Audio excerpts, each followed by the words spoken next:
Welcome to the top custom Hearthstone cards of the week, where I take a look at the most interesting and creative cards posted to the Custom Hearthstone subreddit. The first card this week is Bloody Mary. It is a 4 mana, 2 Blood Rune Death Knight spell. With choose a minion, your hero steals 4 health from it with 2 drinks left. So this is a play on the new drink mechanic coming out with the new Perils in Paradise expansion, which I think is super interesting. You know, it's very similar to the Hunter spells that let you reuse them multiple times. And the flavor is also on point here, which is a plus. And this might be my favorite card of the week simply because this is something I really hope they would explore more with Blood Death Knight. You know, when Death Knight first came out, one of the Blood Rune payoff cards was Vampiric Blood, which lets you increase your maximum health, which was a very new mechanic, right? And I thought that would be a core identity of Blood Death Knight. I thought Death Knight in the Blood Runes would be all about, you know, affecting your maximum life, maybe affecting your opponent's maximum life. But since then, they haven't really done anything with that. You know, the only card since then that's had that effect is the Primus with his Blood Rune ability. But other than that, those are the only 2 cards that actually let you affect your health as a Blood Death Knight, which, I think is a super cool mechanic. I think there's such an area of opportunity there, and Bloody Mary is a perfect example of that.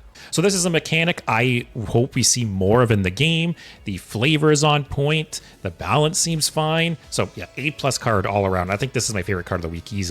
For the second card this week, we have Living Armor. It is a 1 mana dual class warrior and mage spell with convert up to 10 armor into an XX hollow with taunt. When it dies, gain that armor back. And I have to say, I think balance-wise, this card is atrocious, you know, and I'll get into that a bit more later on. But for now, I think the flavor is really cool.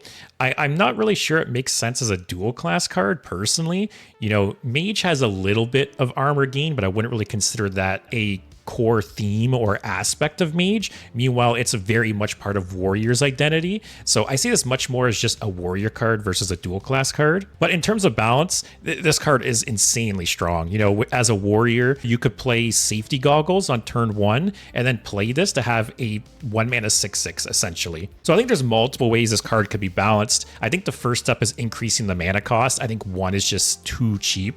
I think it should be at least 2. And then in addition to that, I think maybe lowering the max armor lost from 10 to something lower.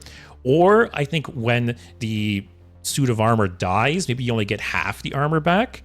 You know, there's not really a downside to this card, right? Because you're getting the armor back eventually again anyways. You know, and unless you're very close to dying and you really need that armor, there's really no drawback to playing this card. So I think it's a super cool flavor. You know, I've talked in the past how I wish they would utilize more ways to use armor as a resource. So I think being able to convert your armor into a body on the board is super neat. But overall, super cool card. I'm also not really sure, like I said, if it should be a dual class card or not. You know, I don't think Mage has enough of an armor theme to warrant it, but regardless, really neat design. For the third card this week, we have the Not Resting Mummy. It is a 4 mana 4/3 neutral legendary minion with Russian Reborn and Inspire, gain Reborn. And one of the reasons I picked this card was, you know, recently I did a tier list for all of the keywords in the game. And when it comes to Inspire and some of the older keywords, it's really hard to tell if the keyword itself is bad or just the cards it was printed on were bad. Because this keyword was in the game very early in Hearthstone's life, where Blizzard was still kind of figuring out balance and the different things they wanted to do. So the Inspire cards were pretty shit, you know. But I've always wondered if Inspire came out in more modern cards, could it be good? And this is kind of a play on that, right? I think this is a pretty efficient card. You know, the closest thing to compare it to is Restless Mummy, which is a 4 mana 3/2 with Rush Reborn. But this one you could essentially pay 2 mana to give it Reborn again. So it could be, you know, a 6 mana 3 bodies with Rush. But I don't know. Do you guys think this card would be good? Do you think it would be played? Do you think Inspire is a good keyword? I just think this card perfectly encompasses, you know, custom Hearthstone cards. You know, going back and revisiting old keywords in a new light. I think this is a perfect example of that and a really cool card. For the fourth card this week, we have Sunlounger A.F.K. It is a 3 mana 5/6 legendary paladin minion with Dormant for 3 turns, Lifesteal, and while dormant, your hero takes 1 less damage at a time. And kind of going back to my keyword tier list again, you know, I'm very torn on Dormant because I think Dormant by itself is a very boring keyword. But lately, they've been doing some more interesting things with Dormant. You know, there's Magtheridon that deals damage while it's dormant.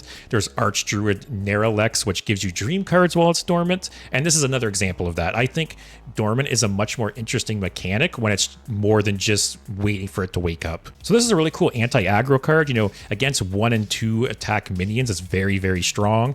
And it also has some late game applications. You know, cards that deal 1 damage repeatedly, maybe like Trog, Gem Tosser, or Testing Dummy, or even Astalor, it would essentially negate all of that damage. So yeah, I'm all for making Dormant a more interesting mechanic, and this is a perfect example of that. And for the last card this week, we have King Krush Unleashed. It is a 10 mana 6/6 legendary hunter minion with charge, and after you summon a beast that costs 8 or more while this is in your hand, gain +2/+2. And right off the bat, I have to say I like the effort put into giving Hunter like a late game win condition or a slower deck, you know, making Hunter a little less one-dimensional, so I have to give it credit for that. But I don't think this card really works in its current form. You know, for starters, I looked into it and there's only 3 beasts that cost 8 or more mana currently available to Hunter and Standard, so not really a whole lot of enablers there. So I think the way to fix that is maybe lowering the initial stats, maybe making King Krush like a 2/2 or something like that, and then lowering the cost to buff it. So maybe beasts that cost 7 or more, or even 6 or more. So kind of similar to Living Armor mentioned earlier, I think this card is a really cool idea. It's just the text and the numbers need a little bit of tweaking, I think. But what do you guys think? Do you think this is a cool idea? Do you hate charge? You know, how would you balance this card? But that'll be all the cards for this week. I hope you enjoyed. If you did, leave the video a like and leave a comment. What was your favorite card this week? And other than that, thanks for watching, and I'll see you next week.